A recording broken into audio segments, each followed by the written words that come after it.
차에 자리가 없으니 넌 그냥 집에 남아서 청소나 해.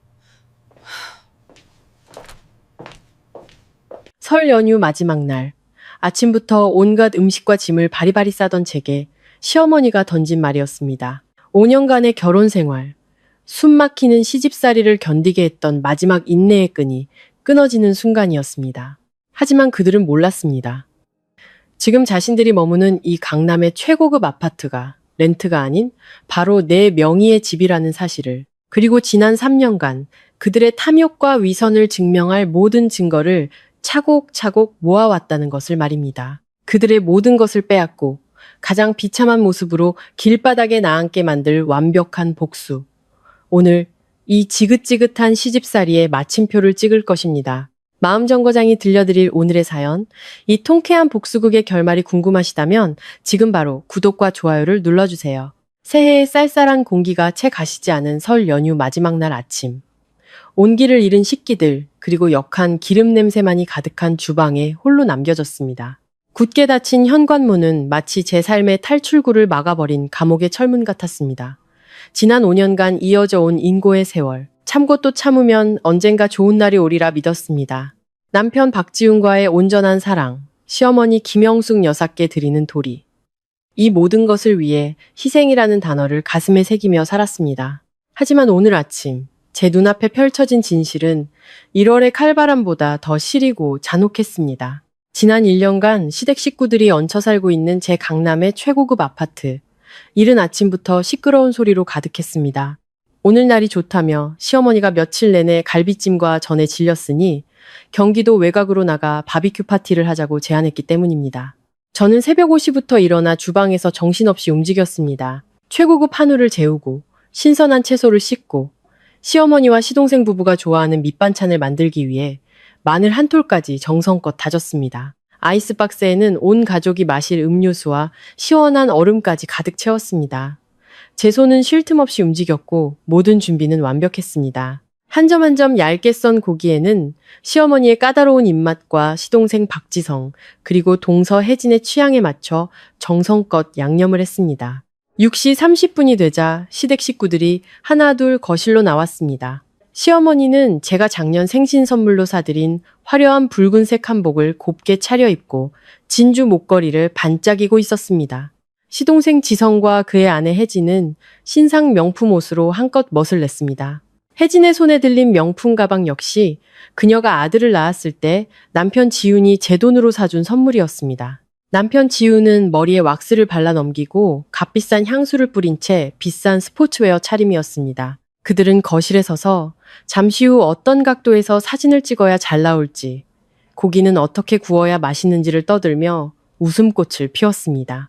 땀으로 셔츠가 축축하게 젖은 채 분주하게 움직이는 주방의 제 모습은 그들의 눈에 보이지 않는 듯 했습니다. 준비는 다 됐는지, 도와줄 것은 없는지 묻는 사람은 단 한 명도 없었습니다. 저는 묵직한 아이스박스를 현관문 근처에 내려놓고 이마에 맺힌 땀을 급히 닦아내며 시어머니께 미소 지으며 말했습니다. 어머님, 준비 다 끝났어요. 저 5분만 주시면 얼른 옷 갈아입고 나올게요. 바로 출발하시죠. 거울 앞에서 옷매무새를 다듬던 시어머니가 제 말에 도움 돌아섰습니다. 그녀의 얼굴이 순간 차갑게 굳었습니다. 창문 너머 주차장에 서 있는 시동생의 차를 한번 쳐다보고 시동생 부부를 훑어본 그녀의 시선이 얼음장처럼 차갑게 제게 와닿았습니다. 지성이 차, 좁은 거 몰라? 어른 넷에 짐까지 실으면 꽉 차. 서연이, 너는 오늘 집에 있어. 설 연휴 동안 쌓인 설거지랑 청소도 하고 이불 빨래도 좀 하고 사람 많은데 복잡하게 끼어서 뭐하니? 피곤하기만 하지. 저는 그 자리에 얼어붙었습니다. 제가 방금 내려놓은 아이스박스가 제 발밑에서 처량하게 저를 내려다보고 있었습니다. 제 새벽의 노고가 물거품이 되는 순간이었습니다. 저는 남편 지훈을 바라보았습니다. 제 편이 되어 한마디라도 해주길 바랐습니다. 분명 어젯밤에는 5명이 한 차로 가도 넉넉하다고 말했던 사람이었으니까요. 이 모든 음식은 저도 함께 가기 위해 준비한 것이었으니까요. 하지만 지훈은 제 눈을 피했습니다. 그는 고개를 숙여 바짓단에 주름을 펴며 아무렇지 않게 툭 내뱉었습니다. 어머니 말씀이 맞아. 당신은 그냥 집에 있는 게 편해. 사람 많으면 피곤하고 멀미하잖아. 집 정리 다 하고 푹 쉬고 있어. 저녁에 들어올 때 당신 좋아하는 설렁탕이라도 사올게. 지은의 말은 조금의 망설임도 없이 매끄럽게 흘러나왔습니다. 옆에 서 있던 시동생 부부는 입을 가리고 킥킥거리기까지 했습니다. 동서혜진은 명품 가방을 쓰다듬으며 앙칼진 목소리로 말했습니다. 형님, 집 청소하실 때 거실 유리 장식장도 좀 닦아주세요. 어제 우리 애가 손자국 남겨놨더라고요. 집이 시원하니 천천히 하세요. 저는 그 자리에 못 박힌 듯 서 있었습니다. 그들은 제 감정 따위는 조금도 신경 쓰지 않았습니다. 저는 그저 뒤치다꺼리를 다 하고 나면 버려지는 공짜 가정부, 그 이상도 이하도 아니었습니다. 지난 5년, 이런 식의 억압과 무시는 일상이었습니다. 맛있는 음식이 있어도 남편과 시동생에게 양보해야 했고, 제 월급은 모두 시어머니가 집안의 큰일을 위해 관리한다는 명목으로 가져갔습니다. 심지어 이 최고급 아파트가 제 명의의 재산이라는 사실도 시댁의 체면을 위해 시골 친척들에게 숨겨야 했습니다. 하지만 오늘 새해 첫 연휴의 마지막 날, 이 모욕감은 제 인내의 한계치를 넘어섰습니다. 이상하게도 눈물이 나지 않았습니다. 눈가는 바싹 마르고 소리를 지르거나 원망의 말을 내뱉지도 않았습니다. 그들의 무관심과 냉대로 지난 5년간 닳고 닳아버린 제 심장은 이 순간 완전히 차갑게 식어버렸습니다. 넘쳐버린 한 방울의 물은 소리를 내지 않았지만 화목한 가정이라는 제 모든 환상을 산산조각 내기에는 충분했습니다. 저는 고개를 끄덕였습니다. 제 목소리는 저 자신이 놀랄 만큼 평온했습니다. 네, 다들 재미있게 놀다 오세요. 시어머니는 제 순종적인 태도에 아주 만족한 듯 보였습니다. 그녀는 가방을 들고 의기양양하게 문을 나섰습니다. 지윤이 아이스박스를 들고 시동생 부부가 그 뒤를 따랐습니다. 묵직한 원목문이 캥 소리를 내며 닫혔고 복도 너머로 그들의 웃음소리가 멀어졌습니다. 넓은 아파트에 아침 식사로 어질러진 식기더미와 기름 냄새 속에서 저 혼자 덩그러니 남았습니다. 저는 천천히 창가로 다가가 아파트 단지의 넓은 광장을 내려다보았습니다. 시동생의 SUV가 서서히 주차장을 빠져나가 한산한 도로 속으로 사라졌습니다. 그들이 떠났습니다. 제 집에서 저를 하녀처럼 부리다 내쫓고서 말입니다. 그들은 알지 못했을 겁니다. 그 차가 아파트 단지를 벗어나는 순간이 바로 제가 이 비굴하고 굴욕적인 인내의 사슬을 끊어버리기로 결심한 순간이라는 것을. 저는 뒤돌아 주방으로 향했습니다. 설거지는 하나도 하지 않았습니다. 고무장갑을 쓰레기통에 던져버렸습니다. 그동안 남몰래 계획해왔던 반격, 지난 3년간 공들여 모아온 증거들. 이제 그것들을 세상에 드러낼 때가 왔습니다. 저는 깊은 숨을 들이마셨습니다. 가슴속에 차오르는 강렬한 생명력을 느꼈습니다. 최고의 복수는 머리채를 잡고 싸우거나 소리를 지르는 것이 아닙니다. 최고의 복수는 그들이 자신의 것이라 착각하고 있는 모든 것을 빼앗고 그들이 마땅히 있어야 할 제자리로 돌려놓은 뒤 당당하게 고개를 들고 걸어나가는 것입니다. 저는 침실로 들어가 옷장을 열었습니다. 오늘 저는 더 이상 순종적인 아내, 참고 사는 며느리가 아닐 것입니다. 오늘 저는 나 자신으로 돌아갈 것입니다. 대형 건설사 사장이셨던 강태준 회장님의 외동딸 강서연으로 음식 냄새가 밴 낡은 홈웨어를 벗어 던졌습니다. 세련된 블랙 원피스를 입고 그 위에 차콜 그레이 색상의 캐시미어 코트를 걸쳤습니다. 모두 제가 결혼 전 즐겨 입던 고가의 옷들이었습니다. 시어머니가 사치스럽다며 옷장 깊숙이 처박아 두라고 강요했던 옷들이었습니다. 화장대 앞에 앉아 꼼꼼하게 버건디색 립스틱을 발랐습니다. 길게 허리까지 내려오는 검은색 머리를 다시 한번 빗었습니다. 거울 속에 비친 제 모습은 날카롭고 침착하며 결단력 있어 보였습니다. 그늘졌던 굴욕의 그림자는 완전히 사라져 있었습니다. 진품 가죽 가방에 휴대폰과 자동차 키를 챙겨 넣었습니다. 제 개인 소유의 외제차, 대학교 졸업 선물로 아버지께서 사주신 것으로 항상 아파트 지하 주차장에 고이 모셔져 있었습니다. 시댁 식구들은 그 차가 제 명의라는 사실을 꿈에도 몰랐습니다. 저는 늘 친구에게 빌린 차라고 둘러댔습니다. 시어머니가 탐내며 시골에 가져가 자랑할 것이 뻔했기 때문입니다. 현관문을 열고 복도로 나서자 마침 쓰레기를 버리러 나오시던 이웃집 이 부장님 댁 아주머니와 마주쳤습니다. 이 아주머니는 이 아파트에 오래 사셨고 오지랖이 넓지만 사람 사는 이야기에 관심이 많은 분이었습니다. 평소 장바구니를 들고 시장에 가거나 허리를 숙여 복도를 닦는 제 모습을 보며 혀를 차곤 하셨습니다. 오늘 화려하게 차려입고 완벽하게 화장한 제 모습을 본 아주머니는 눈을 동그랗게 떴습니다. 어머, 서연 씨 아니야? 설 연휴 마지막 날에 어딜 그렇게 예쁘게 하고 가? 식구들은 다 바비큐 파티 간다던데 혼자 남겨둔 거야? 아까 김 여사님이랑 시동생 부부 신나서 내려가던데. 저는 어른에 대한 예의를 갖춰 적당한 미소를 지었습니다. 네, 아주머니. 제가 급하게 처리할 일이 좀 생겨서요. 지금 바로 나가봐야 해서요. 새해 복 많이 받으시고 건강하세요. 저는 정중하게 고개를 숙여 인사하고 곧장 엘리베이터로 향했습니다. 더 이상 구차한 변명은 필요 없었습니다.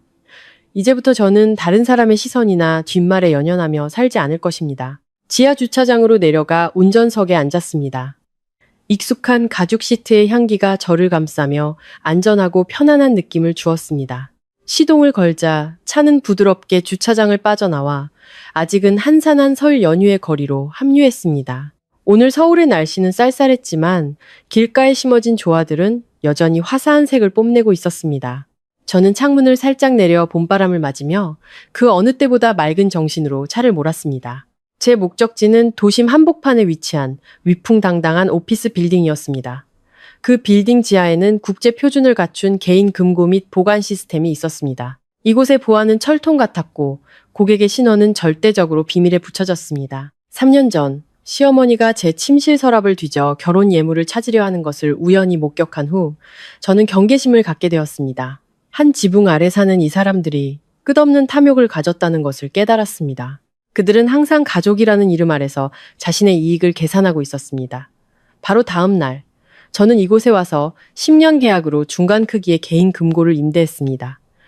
이 금고야말로 저의 모든 것을 지켜줄 마지막 보루였습니다. 주차를 하고 보안구역으로 향하는 엘리베이터를 탔습니다. 검은 정복을 입은 보안 요원이 정중하게 저를 맞았습니다. 신분증과 특별 회원카드를 제시하자 세 겹의 지문 및 홍채 인식 보안문을 통과한 후 숨소리까지 들릴 만큼 고요한 개인실로 안내받았습니다. 직원은 저와 제 금고 89만 남겨두고 자리를 비웠습니다. 저는 아버지의 생년월일로 이루어진 8자리 비밀번호를 입력했습니다. 철컥하는 건조한 소리와 함께 묵직한 강철 금고문이 열렸습니다. 그 안에는 제 인생에서 가장 중요한 모든 것이 들어있었습니다. 시댁 식구들이 평생을 바쳐도 상상조차 할 수 없는 것들이었습니다. 저는 조심스럽게 갈색 가죽 서류 가방을 꺼냈습니다. 가방을 테이블 위에 올려놓고 겉을 묶고 있던 리본을 천천히 풀었습니다. 깔끔하게 정리된 서류 뭉치가 모습을 드러냈습니다. 첫 번째는 저와 박지훈의 혼인신고서였습니다. 지난 5년간 저를 지옥에 묶어두었던 종이 한 장. 다음은 강서연 이름 석자가 선명하게 박힌 등기부 등본. 시댁 식구들이 멋대로 점거하고 있는 이 강남에 34평짜리 최고급 아파트에 대한 합법적인 소유권을 증명하는 서류였습니다. 그들은 이 집이 월세인 줄로만 알고 매달 제게 집주인에게 낼 월세를 달라고 손을 벌렸습니다. 하지만 그 돈은 시어머니가 모두 자신의 주머니에 챙겨 넣고 있었습니다. 이어서 제가 여러 은행에서 직접 발급받아 붉은 인감까지 찍어놓은 은행 거래 내역서들을 꺼냈습니다. 제 돈의 흐름이 고스란히 담겨 있었습니다. 제 월급과 보너스에서 모은 돈, 결혼 전에 투자해서 불린 돈까지 모두, 마지막으로 시간이 흘러 빛이 바랜 노란색 봉투 하나를 집어들었습니다. 그 안에는 공증까지 마친 아버지의 유언장이 들어있었습니다. 평생 고급 원목 가구 사업에 헌신하셨던 아버지는 당신이 평생 모은 모든 재산을 제게 남기셨습니다. 지금 제가 사는 아파트, 거액의 예금이 든 통장, 그리고 가장 중요한 유동인구가 많은 번화가에 위치한 상가 건물이었습니다. 지훈의 가족은 항상 제가 지방 출신의 부모님도 일찍 돌아가셨다며 가난해서 남편에게 빌부터 산다고 비웃었습니다. 만약 그들이 이 유언장을 본다면 탐욕에 눈이 멀어 미쳐버릴 것이 분명했습니다. 가방 맨 아래에서 저는 가장 치명적인 무기를 꺼냈습니다. 작은 은색 USB. 그 안에는 제가 그동안 비밀리에 녹음해온 파일들이 담겨 있었습니다. 시어머니의 모욕적인 욕설, 남편 지훈과 시동생 지성이가 제 재산을 빼돌리려 모의하는 대화까지 모든 것이 생생하게 담겨 있었습니다. 저는 하나하나 꼼꼼히 확인한 후 모든 것을 제가 들고 온 가방에 조심스럽게 옮겨 담았습니다. 금고를 다시 잠그자 전자잠금 장치가 닫혔다는 신호음이 울렸습니다. 안도의 한숨을 내쉬며 저는 보안실을 나섰습니다. 이제 모든 준비는 끝났습니다. 이 강철 같은 증거들은 그들 가족의 모든 음모와 위선을 박살내기에 충분했습니다. 차에 올라 휴대폰을 켰습니다. 최 변호사님이라고 저장된 번호를 찾았습니다. 이혼 및 재산 분쟁 소송 분야에서 서울 최고의 실력과 신뢰를 자랑하는 최민준 변호사였습니다. 저는 이미 설 연휴 전에 그와 약속을 잡아두었습니다. 통화 버튼을 누르자 곧바로 차분하고 전문적인 목소리가 들려왔습니다. 강서연 고객님, 사무실에서 기다리고 있었습니다. 저는 핸들을 굳게 잡고 앞을 향한 단호한 눈빛으로 말했습니다. 네, 최 변호사님. 지금 모든 서류를 가지고 출발합니다. 이제 시작하죠. 제 인생의 쓰레기들을 청소할 시간이요. 엑셀을 밟자 차는 아스팔트 위를 미끄러지듯 나아갔습니다. 어둠 속에 묻혀있던 제 젊은 날들을 뒤로 한 채 설 연휴 마지막 날 늦은 아침에 눈부신 햇살이 앞 유리를 통해 쏟아져 들어와 제 얼굴을 환하게 비추었습니다. 잔인하고 탐욕스러운 자들로부터 제 인생을 되찾기 위한 전쟁이 마침내 시작되었습니다. 개인 금고를 나와 저는 고목이 우거진 길을 따라 최민준 변호사의 사무실로 향했습니다. 그의 사무실은 조용한 거리에 위치해 있었고 고풍스러우면서도 세련되고 은밀한 분위기의 건물에 자리 잡고 있었습니다. 주차장에 차를 세우고 제 목숨과도 같은 재산이 담긴 가방을 들고 안으로 들어섰습니다. 안내데스크 직원이 환한 미소로 저를 맞으며 정중하게 인사한 뒤 곧장 2층에 있는 대표 변호사실로 저를 안내했습니다. 최민준 변호사는 50대 정도로 보이는 남성이었습니다. 몸에 잘 맞는 회색 정장을 입고 있었고 금태 안경 너머로 지적이고 차분한 인상이 엿보였습니다. 그의 당당한 풍채를 보니 제 인생에서 가장 중요한 이 일을 그에게 맡겨도 되겠다는 확신이 들었습니다. 제가 들어서자 최 변호사는 자리에서 일어나 정중하게 악수를 청했습니다. 강서연 고객님 오셨군요. 앉으시죠. 차는 어떤 걸로 드릴까요? 저는 고개로 답례하며 그의 맞은편 의자에 앉았습니다. 감사합니다. 시원한 물 한 잔이면 충분합니다. 바로 본론으로 들어가고 싶습니다. 제 시간은 이제 금쪽같이 소중하거든요. 최 변호사는 비서에게 물을 가져오라고 지시한 뒤 사무실 문을 굳게 닫았습니다. 주변은 즉시 거리의 소음과 완벽하게 차단된 고요한 공간이 되었습니다. 저는 가방을 열어 갈색 서류 봉투를 꺼내 유리 테이블 위에 올려놓았습니다. 그리고 하나씩 서류를 꺼내 종류별로 가지런히 정리했습니다. 이것은 저와 박지훈 씨의 혼인신고서입니다. 이건 혼인신고 전에 취득한 제 단독 명의의 강남 아파트 등기부 등본이고요. 그리고 이것은 돌아가신 아버지 강태준 회장님께서 남기신 공증된 유언장입니다. 아버지는 저에게 이 아파트와 번화가의 상가 건물 등 모든 재산을 남기셨습니다. 마지막으로 이것은 제가 결혼 전부터 관리해온 모든 예금과 투자 내역서입니다. 최 변호사는 하얀 면장갑을 끼고 서류 한 장 한 장을 꼼꼼하게 검토했습니다. 유언장을 읽을 때는 그의 미간이 살짝 찌푸려졌습니다. 그는 딸을 보호하기 위해 모든 법적 절차를 완벽하게 준비해둔 제 아버지의 선견지명에 감탄하는 듯 고개를 끄덕였습니다. 서류 검토를 마친 그가 고개를 들어 저를 바라보았습니다. 고객님의 법적 서류는 매우 완벽하고 강력합니다. 이 모든 자산은 혼인 전에 형성된 특유재산 및 상속재산이므로 법적으로 시댁 식구들은 이 재산에 대해 어떠한 권리도 주장할 수 없습니다. 그들은 고객님 집의 벽돌 한 장도 빼앗아갈 수 없습니다. 저는 씁쓸하게 미소 지었습니다. 그들이 조금이라도 양심이 있고 사람의 도리를 아는 자들이었다면 제가 이 지경까지 오지는 않았을 겁니다. 저는 깊은 숨을 들이마시고 가방 깊숙한 곳에서 작은 은색 USB를 꺼내 변호사 쪽으로 밀었습니다. 서류는 이야기의 절반일 뿐입니다. 최 변호사님, 이 USB를 컴퓨터에 연결해서 안에 있는 녹음 파일을 들어봐 주세요. 제가 지난 몇 년간 바로 제 집안에서 모은 증거들입니다. 최 변호사는 제 말대로 USB를 노트북에 꽂고 유일한 오디오 파일을 열었습니다. 잠시 잡음이 들린 후 시어머니 김영숙 여사의 날카롭고 교활한 목소리가 선명하게 흘러나왔습니다. 지훈아, 똑똑하게 머리를 굴려야 해. 저 서연이란 애가 순해 보여도 걔네 집이 알부자야. 이 집 내가 알아봤는데 시세가 20억은 좋게 넘어. 너는 계속 구슬려서 공동 명의로 바꾸자고 해. 부부 사이에 책임감을 나눠야 한다고 하면서 말이야. 걔 월급도 매달 나한테 다 가져오게 하고 여자가 돈 갖고 있으면 딴짓만 해. 곧이어 제 남편 박지훈의 차분한 목소리가 들려왔습니다. 소름 끼치도록 냉정한 계산이 깔린 목소리였습니다. 엄마, 걱정 마세요. 다 계획하고 있어요. 집 명의는 서서히 압박해서 바꾸고 우리 둘 공동명의 통장에 있는 돈은 제가 사업 핑계 대고 조금씩 뺄 거예요. 일단 지성이네 부부한테 사업 자금으로 줘서 굴리게 하고요. 돈은 우리 식구 손에 있어야 안전하잖아요. 서연이는 돈 문제에 어두워서 절대 모를 거예요. 녹음은 두 모자의 만족스러운 웃음소리로 끝이 났습니다.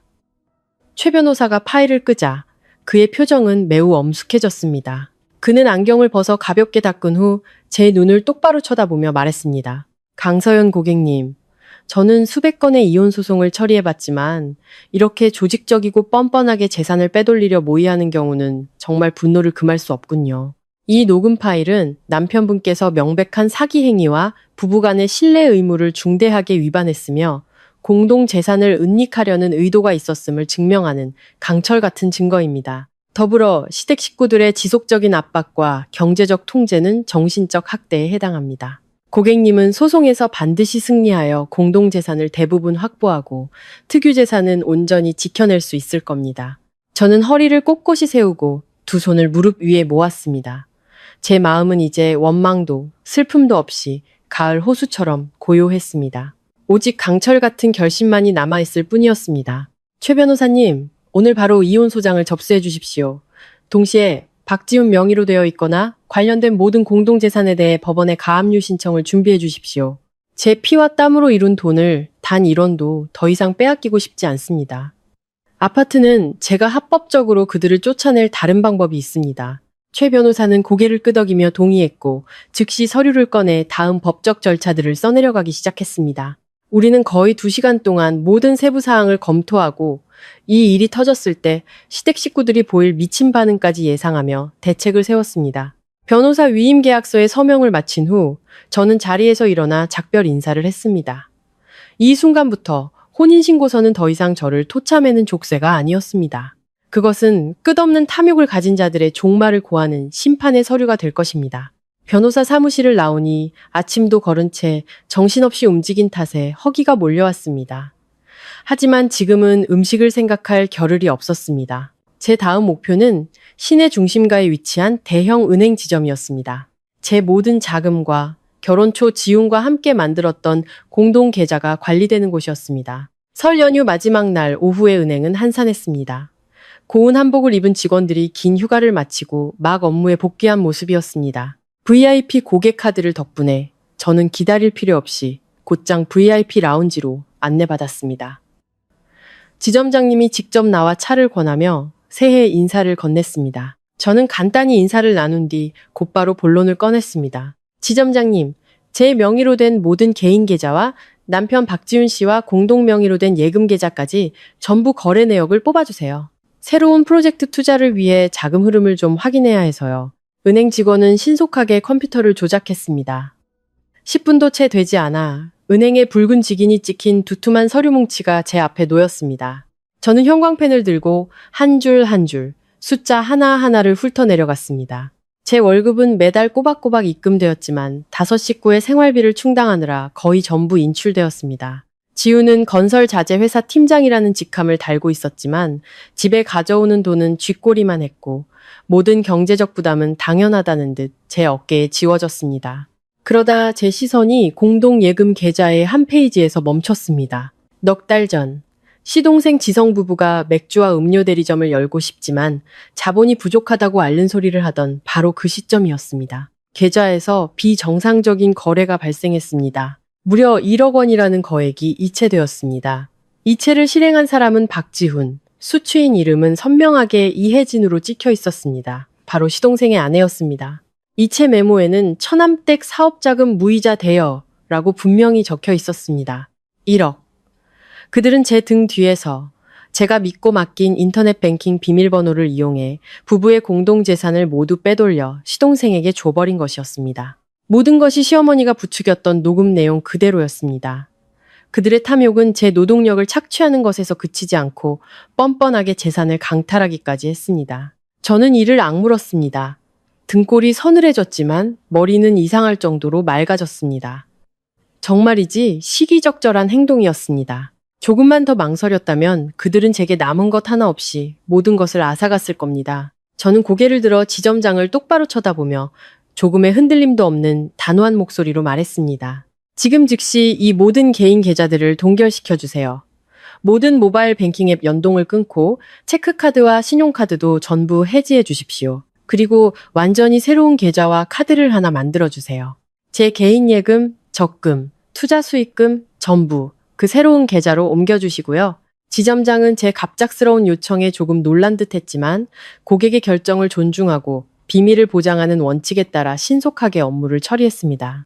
제 휴대폰으로 잔액 변동을 알리는 문자 메시지가 쉴 새 없이 쏟아졌습니다. 이제 옛 계좌들은 텅 빈 껍데기일 뿐이었습니다. 시댁 식구들의 게으름과 탐욕을 키우던 젖줄이 마침내 끊어졌습니다. 저는 새로 발급받은 세련된 디자인의 카드를 가방 깊숙이 넣었습니다. 그 1억 원은 법의 힘을 빌려 단 1원까지 모두 받아낼 것입니다. 모든 절차를 마치고 은행 로비로 걸어 나오던 순간이었습니다. 회전문을 막 지나치는데 ATM 코너 쪽에서 익숙하고 앙칼진 여자 목소리가 들려왔습니다. 이 기계 왜 이래? 오빠가 오후면 돈 들어올 거라고 했는데 왜 계속 카드 오류라고만 뜨는 거야? 진짜 짜증나. 저는 걸음을 멈췄습니다. 10m쯤 떨어진 곳에 시동생 부부가 ATM 앞에서 안절부절 못하고 있었습니다. 동서혜진은 화려한 꽃무늬 원피스를 입고 제가 사준 명품 가방을 맨 채 은행카드로 ATM 화면을 계속 툭툭 치고 있었습니다. 옆에선 시동생 지성은 담배를 피우며 얼굴이 벌개져 있었습니다. 아마도 바비큐 파티를 하고 돌아오는 길에 돈을 뽑아 쇼핑을 하려던 모양이었습니다. 그들은 공동계좌가 이미 30분 전에 저에 의해 동결되었다는 사실을 꿈에도 몰랐을 겁니다. 모든 출금 거래는 가차없이 거절되고 있었습니다. 짜증을 내던 혜진이 고개를 돌리다 우연히 저와 눈이 마주쳤습니다. 찌푸렸던 그녀의 얼굴은 순식간에 평소의 가식적인 미소로 바뀌었습니다. 그녀는 남편의 옷소매를 잡아 끌며 제 쪽을 가리키더니 재빨리 다가왔습니다. 어머 형님, 집 정리 다 하셨어요? 어딜 이렇게 예쁘게 하고 다니세요? 집에서 푹 쉬시지. 저희 지금 외식하고 쇼핑 좀 하려고 돈 뽑으려는데 지훈이 오빠가 준 카드가 이상하네요. 한 푼도 안 뽑혀요. 형님, 여기 계신 김에 제 계좌로 200만 원만 이체해 주세요. 집에 가서 오빠가 바로 갚을 거예요. 그녀는 마치 제 돈이 자기 돈인 양 거침없이 당연하다는 듯 말했습니다. 시동생 지성도 다가와 아내의 말에 거들었습니다. 형수님, 저희 좀 도와주세요. 오늘날도 좋은데 와이프가 행운을 빈다며 금목걸이 하나 사고 싶어 해서요. 어머니도 말씀하셨잖아요. 한 가족끼리 돈 문제로 쪼잔하게 굴면 정 떨어진다고. 저는 팔짱을 끼고 서서 그 뻔뻔한 부부의 얼굴을 차갑게 훑어보았습니다. 그들의 옷에 밴 고기 굽는 냄새가 역겹게 코를 찔렀습니다. 제 아내 착한 형수는 이미 죽고 없었습니다. 저는 비웃음 섞인 미소를 지었습니다. 한 가족이라고? 오늘 아침에 차 좁다고 나보고 집에 처박혀서 설거지나 하라고 했던 사람들이 누구였더라? 이제 돈이 아쉬우니 이 형님이 생각나? 똑똑히 들어도. 내 돈은 길바닥에 굴러다니는 나뭇잎이 아니야. 당신들이 달라고 해서 줄 수 있는 돈이 아니라고.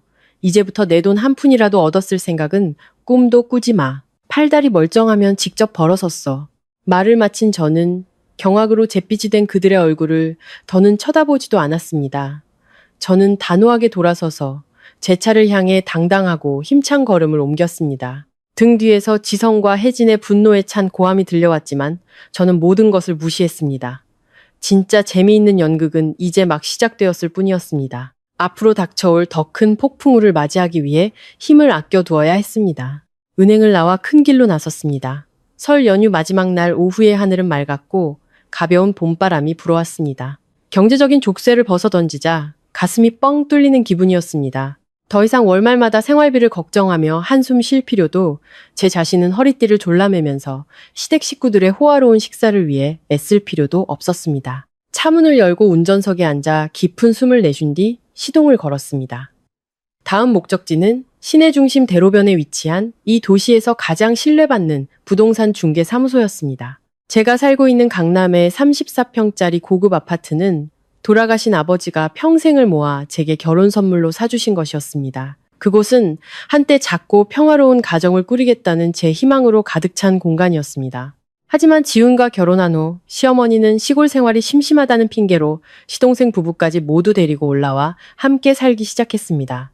그들은 가장 좋은 방들을 차지하고 제 값비싼 가구들을 함부로 사용하며 제 사적인 공간을 시끄러운 시장 바닥으로 만들어버렸습니다. 그들은 그 집이 제 명의라는 사실은 꿈에도 모른 채 월세집이라 믿으며 온갖 구박을 해댔습니다. 이제 저는 모든 것을 버리기로 결심했습니다. 탐욕과 배은망 덕으로 더럽혀진 집에는 더 이상 미련을 둘 이유가 없었습니다. 부동산 사무실 앞에 차를 세우자 제 친구의 땅 거래를 중개해 준 적이 있는 젊은 소장 김진우 씨가 반갑게 달려나와 문을 열어주었습니다. 연휴 기간이었지만 사업하는 사람에게 고객은 언제나 환영이었습니다. 저는 안으로 들어가 편안한 소파에 앉아 바로 본론으로 들어갔습니다. 김 소장님 안녕하세요. 제가 강남에 있는 고급 아파트 한 채를 급매로 내놓으려고 해요.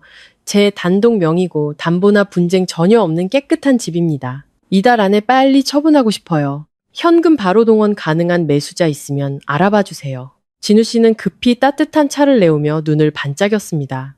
그 지역의 아파트는 항상 인기가 많고 위치도 좋아 많은 신혼부부들이 꿈꾸는 곳이었습니다.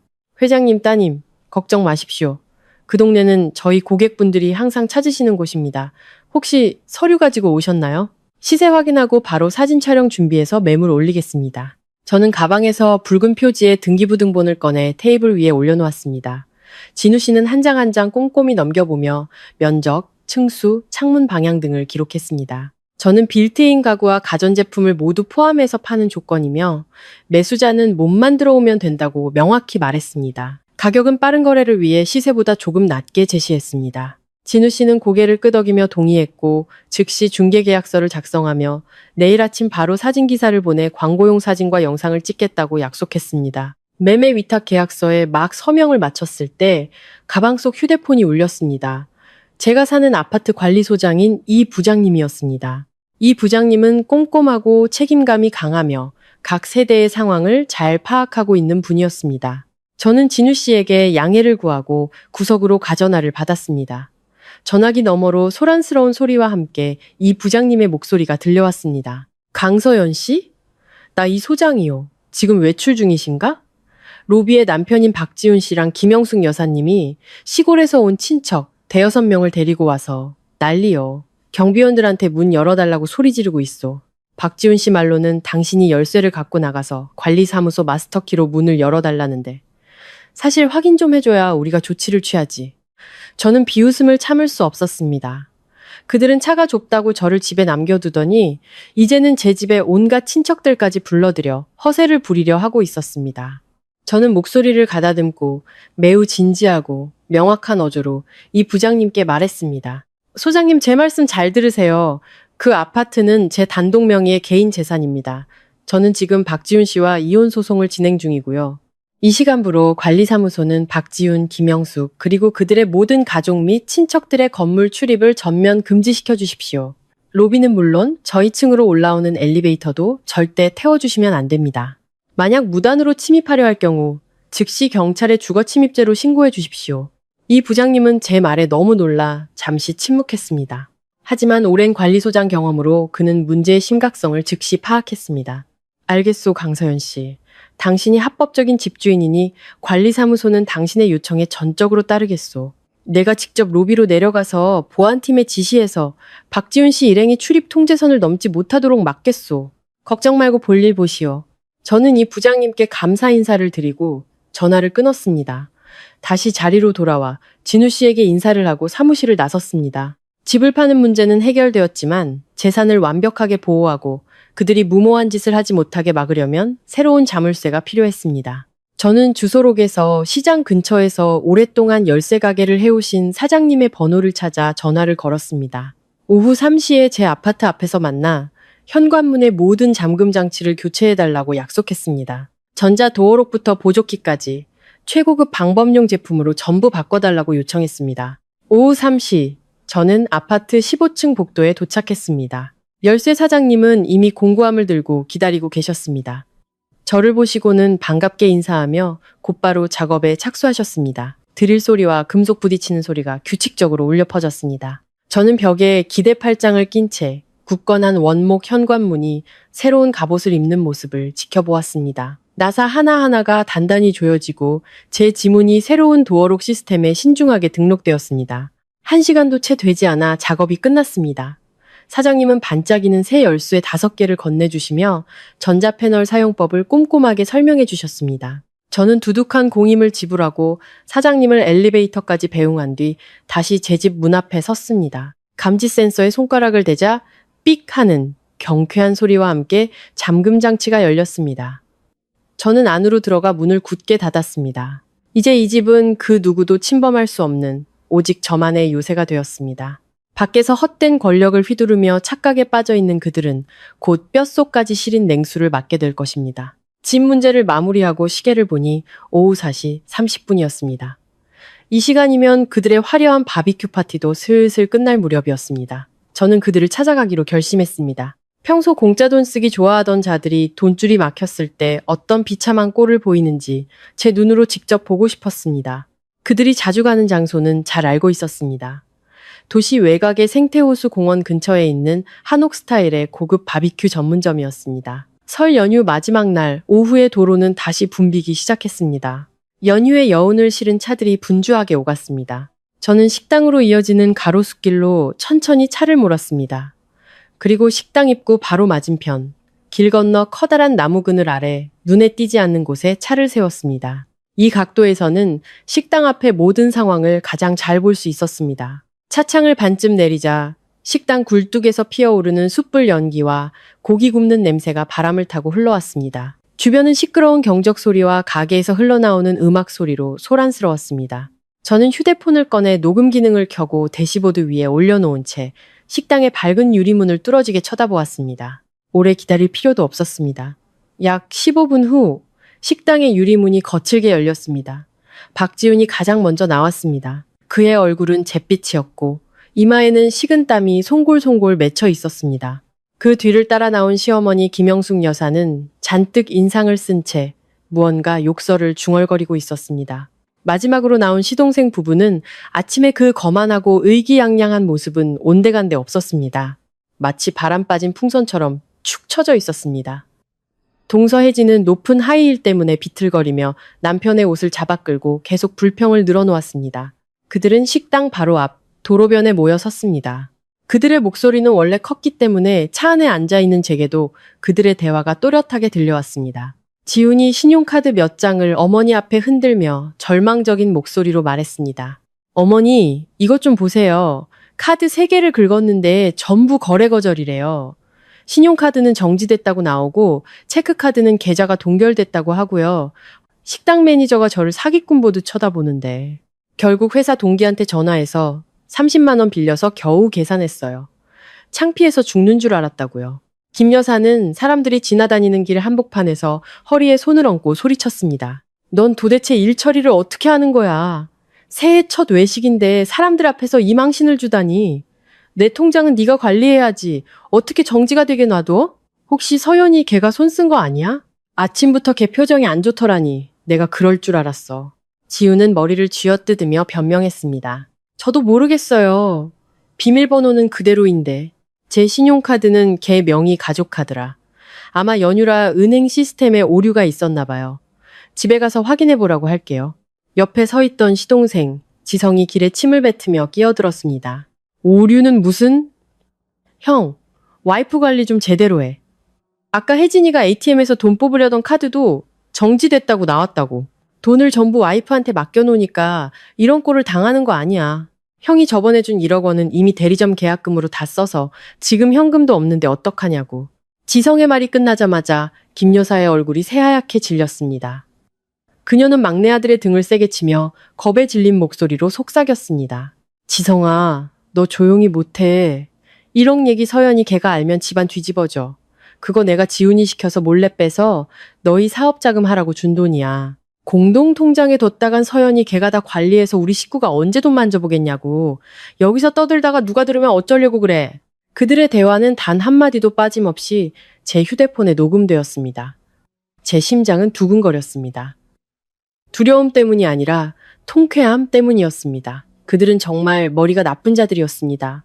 이런 엄청난 비밀을 길 한복판에서 떠들다니.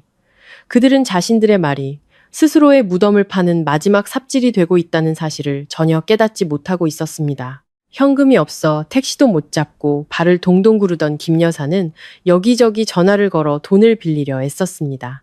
시골의 이모에게 전화해 아프다고 급전이 필요하다고 거짓말했지만 이미 언니의 성격을 꿰뚫고 있는 이모는 정중하게 거절하는 듯 했습니다. 돈을 빌리는데 실패하자 그녀는 화풀이를 지우내게 했습니다. 이 쓸모없는 놈아, 마누라 하나 제대로 관리 못해서 지금 돈도 없지 카드도 막혔지. 집 앞에는 시골 친척들이 기다리고 있는데 어쩔 거야. 당장 서연이한테 전화해서 돈 갖고 우리 데리러 오라고 해. 빨리. 지우는 허둥지둥 제 번호를 눌렀습니다. 물론 그들의 번호는 이미 오전에 전부 차단해둔 상태였습니다. 전화가 연결되지 않자 지훈의 얼굴은 더욱 비참해졌습니다. 바로 그때 김 여사가 무심코 길 건너편을 쳐다보았습니다. 그녀의 시선이 나무 아래 주차된 제 차에 멈췄습니다. 그녀는 눈을 가늘게 뜨고 번호판을 확인하려 애쓰더니 지훈의 등을 마구 때리며 제 쪽을 가리켰습니다. 야, 저기 봐. 저 차, 서연이 걔가 친구한테 빌린다던 그 차 맞지? 번호판 끝자리가 89인 거 내가 기억해. 저 안에 앉아서 우리 엿보고 있는 것 같은데? 저 여우 같은 게 감히 나를 놀려? 말을 마친 김 여사는 잔뜩 화가 나서 길을 건너오기 시작했습니다. 소매를 걷어붙인 그녀의 표정은 당장이라도 저를 잡아먹을 듯 흉악했습니다. 시동생 부부와 지훈도 눈을 동그랗게 뜨고 그 뒤를 따랐습니다. 저는 차갑게 미소 지었습니다. 제가 필요한 증거는 이미 휴대폰 안에 완벽하게 저장되었습니다. 이런 무식한 자들과 길거리에서 말싸움을 할 이유가 없었습니다. 저는 녹음을 중지하고 파일을 조심스럽게 저장했습니다. 차도를 가로질러 달려오는 김 여사를 보며 저는 여유롭게 차창을 올렸습니다. 기어를 바꾸고 엑셀을 밟자 엔진이 힘차게 울렸습니다. 차는 단호하게 앞으로 튀어나갔고 등 뒤에는 길 한복판에서 먼지를 뒤집어 쓴 채 허우적거리는 시어머니가 남았습니다. 바비큐 식당에서의 연극은 완벽하게 막을 내렸습니다. 이제 아파트 로비에서 펼쳐질 진짜 무대를 준비할 시간이었습니다. 어둠이 내리기 시작하고 도시는 하나둘 불을 밝히기 시작했습니다. 오후의 분주함은 화려한 네온 사인과 노란 가로등 불빛에 자리를 내주었습니다. 제 차는 부드럽게 아파트 정문으로 들어섰습니다. 단지 내 가로수 사이로 불어오는 저녁바람은 1월의 쌀쌀함을 품고 있었습니다. 지난 5년간 퇴근길마다 시댁 식구들을 마주해야 한다는 생각에 무겁고 우울했던 마음과는 달리 지금 제 마음은 깃털처럼 가볍고 평온했습니다. 모든 것이 제자리를 찾아가고 있었습니다. 지하주차장에 차를 세우고 모든 법적 서류가 담긴 가방을 다시 한번 확인한 뒤 저는 여유롭게 1층 로비로 향하는 엘리베이터에 올랐습니다. 코트 주머니 속에는 반짝이는 새 열쇠 5개가 묵직하게 자리 잡고 있었습니다. 그것은 자유의 상징이자 제 피와 땀을 빼앗으려는 자들을 막기 위해 제가 직접 세운 견고한 성벽이었습니다. 엘리베이터에서 내리자마자 로비의 손님용 소파 구역에서 벌어지고 있는 혼란스러운 광경이 눈에 들어왔습니다. 남루한 옷차림의 어른과 아이들 10여 명이 쌀 포대, 과일 상자, 비닐봉지들 사이에 뒤섞여 앉아 있었습니다. 바로 김 여사의 시골 친척들이었습니다. 그들은 해바라기 씨를 까서 반짝이는 대리석 바닥에 아무렇게나 뱉어내며 관리사무소가 융통성 없이 엘리베이터를 태워주지 않는다고 불평하고 있었습니다. 몇몇 아이들은 우통을 벗은 채 화분 주위를 뛰어다니며 소리를 질렀고 청소 아주머니들은 곤란한 표정으로 그들을 말리고 있었습니다. 이 무질서한 광경에 저는 진저리가 났습니다. 김 여사는 언제나 그랬습니다. 헛된 체면을 세우기 위해 제 집을 공짜 숙소처럼 여기며 시골 친척들에게 자신의 거짓된 부유함을 과시했습니다. 저는 그들을 차갑게 지나쳐 안내 데스크로 향했습니다. 관리소장이 부장님이 뒷짐을 진 채 엄격한 표정으로 보안 요원들을 지휘하고 있었습니다. 저를 본 이 부장님은 고개를 끄덕이며 인사했고 그의 눈빛에는 세상을 다 겪어본 어른의 깊은 이해심이 담겨 있었습니다. 강서연 씨, 이제 왔군. 저것 좀 보시오. 시댁 친척들이 오후 내내 로비를 점거하고 난동을 부리고 있어. 내가 아파트 규정과 집주인의 요청 사항을 분명히 설명했지만 막무가내로 버티면서 김 여사 오기만 기다리고 있어. 그래서 보안 요원을 3명 더 배치해서 단 1명도 주거구역 엘리베이터에 발을 못 붙이게 하고 있어. 저는 감사한 마음에 미소를 지으며 부드럽지만 단호한 목소리로 말했습니다. 소장님과 보안팀 직원분들께 정말 감사드립니다.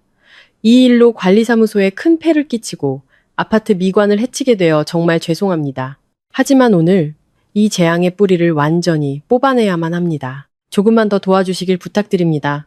그 가족들 이제 곧 도착할 겁니다. 바로 그때 로비의 회전문이 열리며 최민준 변호사가 들어섰습니다. 단정한 정장 차림에 익숙한 검은 가죽 서류 가방을 든 그의 전문적이고 당당한 모습은 주변 사람들의 시선을 단번에 사로잡았습니다. 저는 다가가 그를 맞이했고 김 여사의 친척들이 앉아있는 곳에서 떨어진 VIP 고객용 테이블로 안내했습니다. 최 변호사는 가방을 열어 잘 정리된 서류철을 테이블 위에 올려놓았습니다. 강서연 고객님, 이 부장님, 안녕하십니까.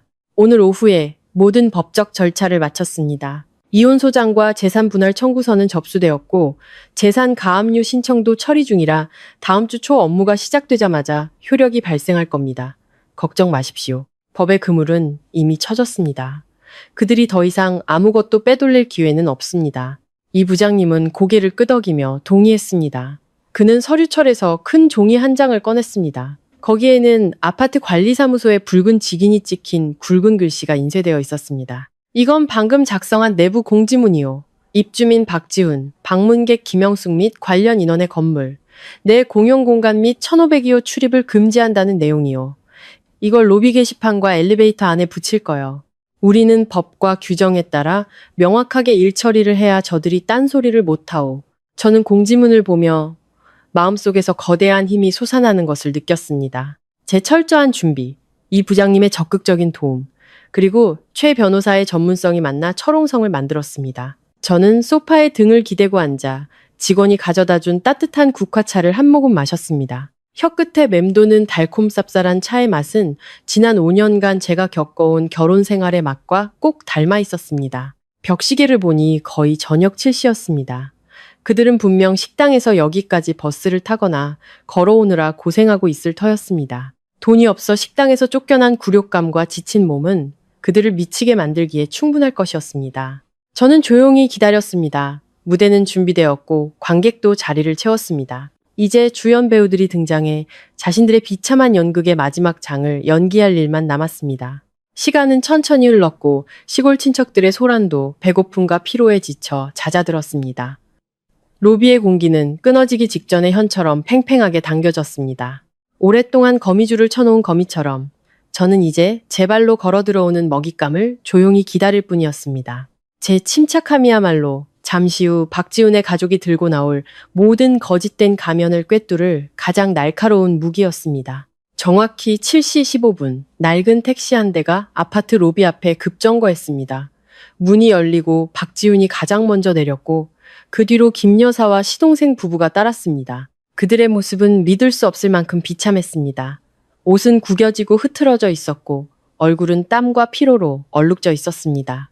동서혜진은 아침의 그 화려한 모습은 온데간데 없었고 잔뜩 짜증이 난 얼굴로 하이힐을 힘겹게 끌고 있었습니다. 김 여사는 차에서 내리자마자 길을 돌아왔다며 택시기사에게 욕설을 퍼부었고 고급 아파트 입구에서 시끄러운 싸움판을 벌였습니다. 그들이 씩씩거리며 회전문을 통과하는 순간 소파에서 꾸벅꾸벅 졸던 시골 친척들이 벌떡 일어나 김 여사에게 몰려들었습니다. 비난 섞인 목소리들이 로비 한 구석을 가득 메웠습니다. 형님, 어디 갔다가 이제 오세요. 오후 내내 기다리느라 배고파 죽는 줄 알았어요. 놀러 오라고 해서 왔더니 관리사무소에서는 집에 들어가지도 못하게 하고 사람을 거짓 취급하잖아요. 집이 아무리 좋아도 손님을 이렇게 대접하는 법이 어디 있어요. 친척들에게 둘러싸인 김 여사는 머리가 헝클어진 채 분노로 얼굴이 시뻘개졌습니다. 그녀는 선물 보따리들을 거칠게 밀쳐내고 친척들에게 조용히 하라며 소리쳤습니다. 로비를 둘러보던 그녀의 날카로운 시선이 VIP 구역에서 여유롭게 차를 마시고 있는 제 모습에 또 졌습니다. 제 옆에는 관리소장이 부장님과 낯선 정장 차림의 남자가 앉아 있었습니다. 오후 내내 억눌렀던 분노가 폭발했습니다. 김 여사는 소매를 걷어붙이고 사람들을 밀치며 굶주린 맹수처럼 우리 테이블로 돌진했습니다. 시동생 부부와 지훈도 당장이라도 저를 잡아먹을 듯한 기세로 어머니의 뒤를 따랐습니다. 이 천하의 몹쓸 것, 네가 감히 내 아들 카드를 정지시키고 내 친척들이 집에 들어오지도 못하게 문을 잠가? 네가 호랑이 간을 배 밖으로 꺼내 먹었구나. 감히 이 시어미한테 이따위로 대접해? 내가 오늘 네 낯짝을 부숴버릴 테다. 그녀는 욕설을 퍼부으며 저를 때리려고 손을 휘둘렀습니다. 하지만 그녀의 거친 손이 제 뺨에 닿기도 전에 강력한 힘에 의해 튕겨나갔습니다. 최민준 변호사가 앞으로 나서 그의 크고 단단한 몸으로 저와 미친 시어머니 사이를 막아선 것이었습니다. 그는 흐트러진 옷깃을 바로잡으며 분노로 일그러진 김 여사의 얼굴을 차갑고 날카로운 눈빛으로 쏘아보았습니다. 여사님, 거리를 유지하시고 언행에 주의해 주십시오. 공공장소에서 타인을 위협하거나 명예를 훼손하고 폭력을 행사하려 할 경우 법적인 처벌을 받을 수 있습니다. 저는 강서연 고객님의 법적 대리인인 최민준 변호사입니다. 하실 말씀이 있다면 저를 통해 해주시기 바랍니다. 김 여사는 그 자리에 얼어붙었습니다. 허공에 들려있던 그녀의 손이 힘없이 떨어졌습니다. 지훈이 달려와 어머니를 부축하며 충격받은 눈으로 최 변호사와 저를 번갈아 쳐다보았습니다. 그는 저를 향해 손가락질하며 떨리는 목소리로 말했습니다. 서연 씨, 지금 이게 무슨 짓이야? 변호사는 또 뭐야? 당신 미쳤어? 겨우 아침에 바비큐 파티 못 갔다고 삐져서 카드 정지시키고 집문 잠그고 이제는 변호사까지 불러서 쇼를 해? 어머니랑 내가 친척들 앞에서 얼마나 창피했는지 알아? 집안일은 조용히 해결해야지. 일을 이렇게 크게 벌이면 어떡해. 저는 천천히 자리에서 일어나 검은 원피스에 보이지 않는 주름을 펴는 시잠을 했습니다. 저는 지훈의 흔들리는 눈을 똑바로 쳐다보며 뼛속까지 시릴 만큼 차갑고 희미한 미소를 지었습니다. 조용히 해결하자고? 당신과 당신 가족이 그 문을 넘을 기회는 이제 영원히 사라졌어. 내가 오늘 여기 온 건 쇼를 하기 위해서도 그깟 싸구려 바비큐 파티 때문에 싸우기 위해서도 아니야. 당신들에게 통보하러 온 거야. 이혼 소장과 재산 가압류 신청서는 이미 법원에 제출됐어. 지금부터 우리는 법으로 대화하게 될 거야. 주변에서 구경하던 친척들이 일제히 어머나 하며 경악했습니다. 그들은 수군거리며 김 여사와 지훈을 손가락질하기 시작했습니다. 뒤에 서 있던 시동생 지성이 참지 못하고 앞으로 뛰쳐나오며 소리쳤습니다. 형수님, 미쳤어요? 이 집 우리 형이 월세 내고 사는 집이고 이 집 생활비 다 우리 형이 버는 돈이에요. 무슨 권리로 우리 가족을 길바닥으로 내쫓아요? 무슨 권리로 카드를 막아요? 변호사만 있으면 뭐든 다 되는 줄 알아요? 최 변호사는 그런 무식한 자들과 말을 섞을 가치도 없다는 듯 가방에서 공증도장이 찍힌 등기부등본 사본을 꺼내 모든 사람이 볼 수 있도록 높이 들어 올렸습니다. 그의 목소리는 로비 전체에 힘차게 울려 퍼졌습니다. 모두 똑똑히 들으십시오. 이 아파트 1502호는 강서연 고객님께서 혼인 전에 취득한 단독 명의의 합법적인 개인 재산입니다. 남편 박지훈 씨 가족은 이 재산에 대해 어떠한 소유권이나 사용권도 없습니다. 따라서 강서연 고객님께서 박지훈 씨 가족에게 퇴거를 요구하고 출입을 금지하는 것은 현행법상 완전히 정당한 권리 행사입니다. 곧이어 이 부장님도 한 걸음 앞으로 나와 엘리베이터 입구에 있는 게시판을 가리켰습니다. 아파트 관리사무소에서도 공식적으로 공지했습니다. 김영숙 여사님, 박지훈 씨 및 모든 관련 친척분들은 즉시 로비에서 퇴장해 주시기 바랍니다. 만약 계속해서 공공질서를 어지럽힐 경우 보안팀은 강제 조치를 취할 권한이 있습니다. 너무나 빠르고 잔인하게 드러난 진실에 시댁 식구들은 그 자리에 얼어붙었습니다. 김 여사는 입을 벌린 채 아무 말도 하지 못했습니다. 그녀의 얼굴은 시뻘겋던 색에서 새하얗게 변해갔습니다. 그녀는 아들을 쳐다보았고 그 눈에는 혼란과 추궁이 가득했습니다. 지훈은 완전히 무너졌습니다. 그는 이 집의 진실을 알고 있었지만 헛된 체면 때문에 지난 몇 년간 온 가족을 속여왔습니다. 이제 주머니 속에 송곳이 튀어나오듯 수많은 친척들 앞에서 그의 거짓말이 만천하에 드러났습니다. 이 굴욕감은 수천 번 뺨을 맞는 것보다 더 고통스러울 것이었습니다. 지훈은 갑자기 태도를 바꾸었습니다. 그의 눈가가 붉어지더니 그는 급히 제 앞으로 다가와 두 손을 모으고 평소 저를 조종할 때 쓰던 애원하는 목소리로 말하기 시작했습니다. 서연아, 제발. 내가 잘못했어. 진정해. 우리 5년을 함께 산 부부잖아. 정이 있는데 어떻게 이렇게 매정하게 굴 수 있어. 내가 요즘 바빠서 네 감정을 신경 못 써준 거 알아. 어머니는 연세도 많으시고 생각 없이 말씀하실 때도 있잖아. 네가 며느리니까 조금만 너그럽게 이해해주면 안 될까? 이렇게 한밤중에 온 가족을 길거리로 내쫓으면 우리더러 어디 가서 살라는 거야. 이혼 소송 제발 취하해줘. 내가 약속할게. 앞으로 너한테 정말 잘할게. 모든 걸 다 보상해줄게. 지훈의 악어의 눈물이 뚝뚝 떨어졌습니다. 과거의 저였다면 아마 이 달콤한 거짓말에 마음이 흔들렸을지도 모릅니다. 하지만 지금의 저는 심장이 이미 얼어붙었습니다. 저는 턱을 치켜들고 그의 검은 속내를 꿰뚫는 듯한 날카로운 눈빛으로 말했습니다. 부부의 정? 그 말을 하면서 부끄럽지도 않아? 당신이 당신 어머니와 짜고 돌아가신 우리 아버지의 유산을 빼앗으려 계획할 때 그 정은 어디 있었지? 당신이 우리 공동재산을 몰래 빼돌려 1억 원이라는 돈을 당신 동생 부부에게 줬을 때 그 정은 어디 있었냐고. 그 위선적인 얼굴 치워. 박지훈. 당신의 모범적인 남편 연극은 이제 끝났어. 제 단호한 선언은 그들의 모든 변명과 방어선을 무너뜨리는 마지막 일격이었습니다. 대결은 정점에 달했고 저는 승리가 제 것임을 직감했습니다. 끝없는 탐욕을 가진 자들이 죗값을 치를 시간이 바로 오늘 밤부터 시작될 것이었습니다. 제 선언이 끝나자 넓은 아파트 로비는 순식간에 섬뜩할 정도의 침묵에 휩싸였습니다. 팽팽한 긴장감은 곧 극도의 경악으로 바뀌었고 잠시 후 벌집을 쑤셔놓은 듯한 웅성거림이 터져나왔습니다. 지나가던 이웃들까지 발걸음을 멈추고 시댁 식구들을 중심으로 원을 그리며 모여들었습니다. 지우는 그 자리에 못 박힌 듯 서 있었습니다. 그의 얼굴에서는 핏기가 완전히 가셨고 방금 전 애원하며 모았던 두 손은 힘없이 늘어진 채 통제할 수 없이 떨리고 있었습니다. 김 여사는 두 눈을 동그랗게 뜨고 얇은 입술을 하얗게 질릴 때까지 꽉 깨물었습니다. 방금 전까지의 기세등등한 욕설은 온데간데 없었습니다. 저는 그들이 변명하거나 피해자 행세를 할 기회를 단 1초도 주지 않았습니다. 지난 5년간의 인내는 제게 강철 같은 심장과 냉철한 판단력을 길러주었습니다. 저는 최 변호사를 향해 고갯짓으로 신호를 보냈습니다. 그는 검은 가죽 가방에서 두툼한 서류철을 꺼냈습니다. 그것은 제가 오늘 오후 은행에서 발급받은 붉은 직인이 선명한 거래 내역서였습니다.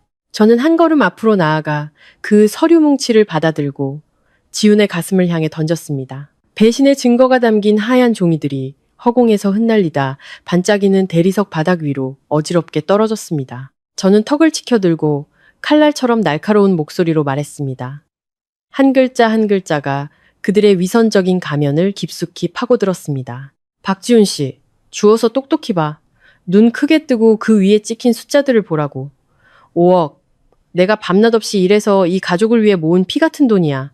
당신은 그 돈을 무이자 대여라는 이름으로 당신 동서 이혜진의 통장에 몰래 꽂아줬지. 내가 바보인 줄 알았어? 나를 속이고 공동재산을 빼돌려서 당신 동생네 배를 불려놓고 이제 와서 나한테 부부의 정을 운운할 자격이 있다고 생각해? 제 말이 터져 나오자 시골에서 온 친척들은 1억이라는 액수에 놀라 일제히 서로를 쳐다보았습니다. 뒤에 서 있던 시동생 부부는 슬금슬금 뒷걸음질 치며 사람들의 따가운 시선을 피하려 고개를 푹 숙였습니다.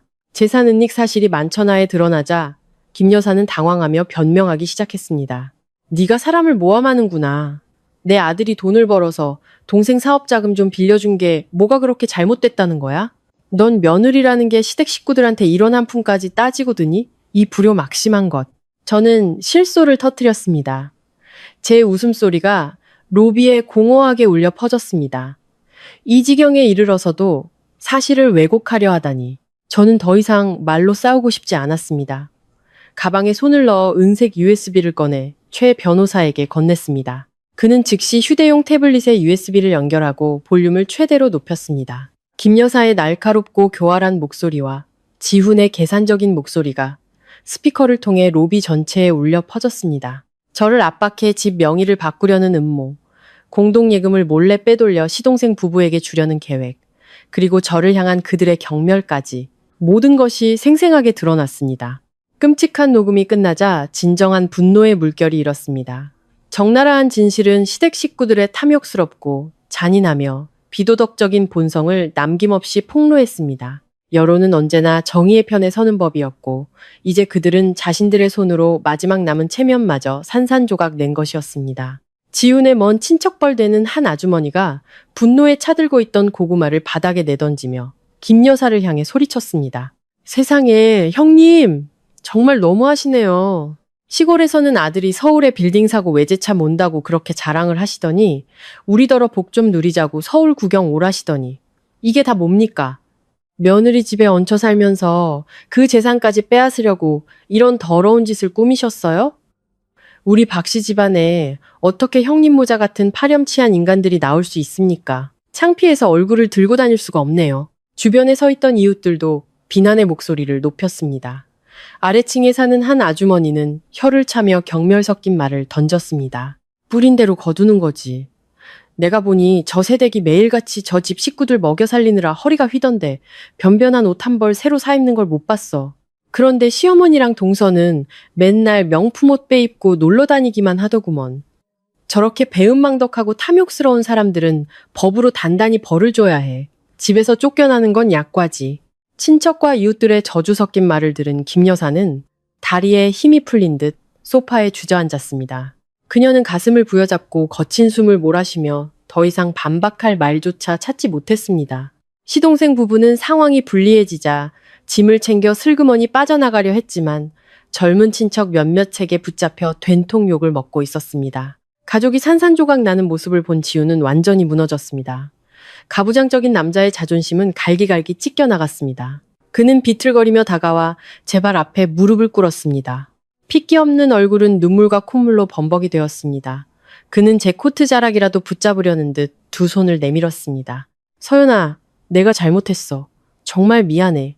우리 5년간 함께 산 정을 생각해서 내가 아플 때 네가 간호해줬던 걸 생각해서라도 제발 소송만은 취하해줘. 돈은 내가 지성이한테 다 받아내서 돌려줄게. 제발 우리 엄마랑 나를 길거리로 내쫓지 말아줘. 친척들 앞에서 이런 망신을 당했는데 우리 엄마 어떻게 사시겠어. 제발 나 좀 봐줘. 저는 그의 더러운 손길을 피하며 차갑게 한 걸음 물러섰습니다.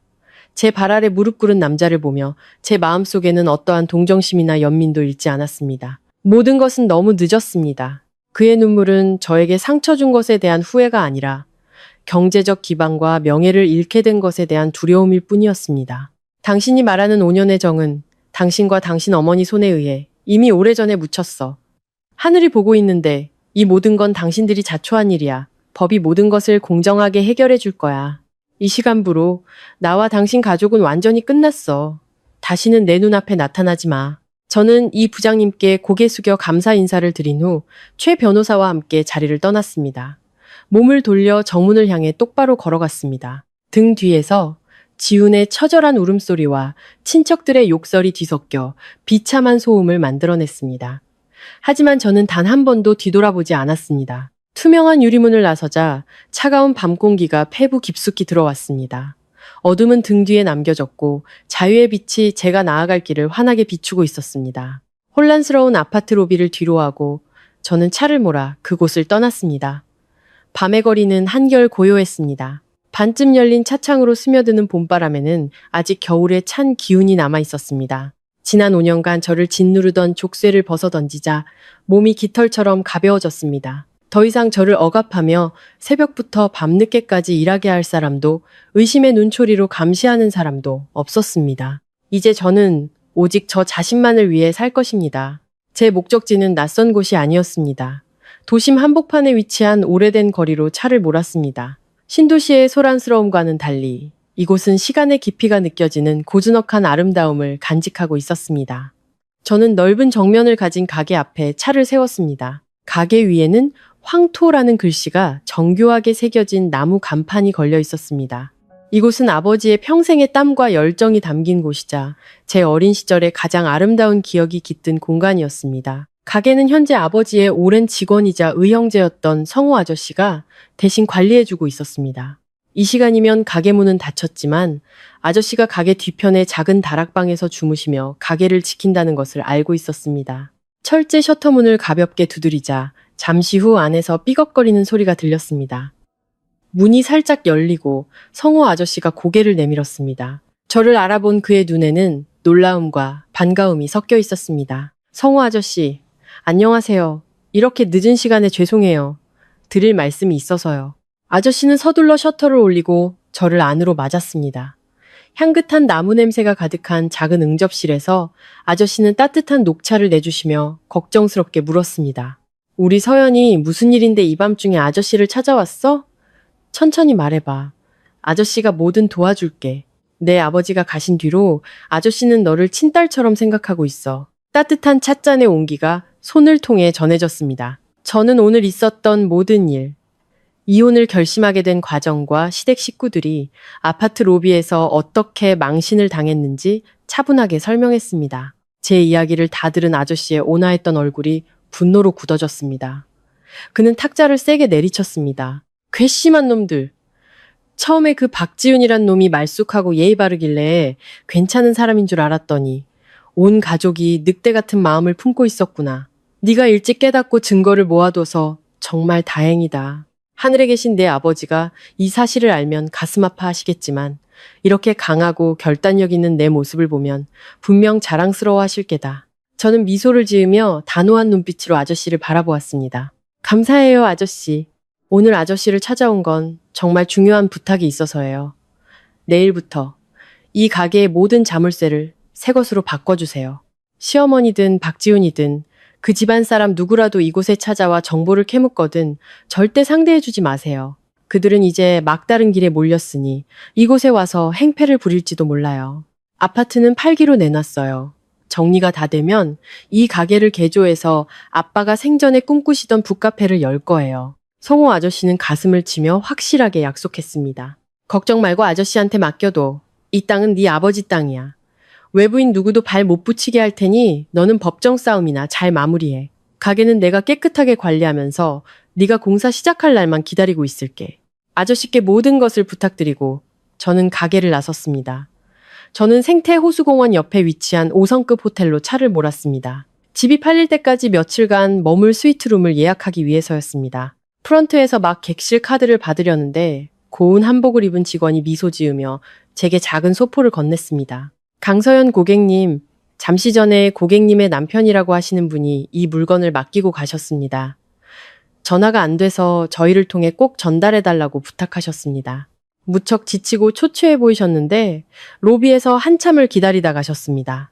저는 미간을 찌푸리며 소포를 받아들었습니다. 보나마나 박지훈이 얼마 남지 않은 푼돈으로 저를 여기까지 미행한 것이 틀림없었습니다.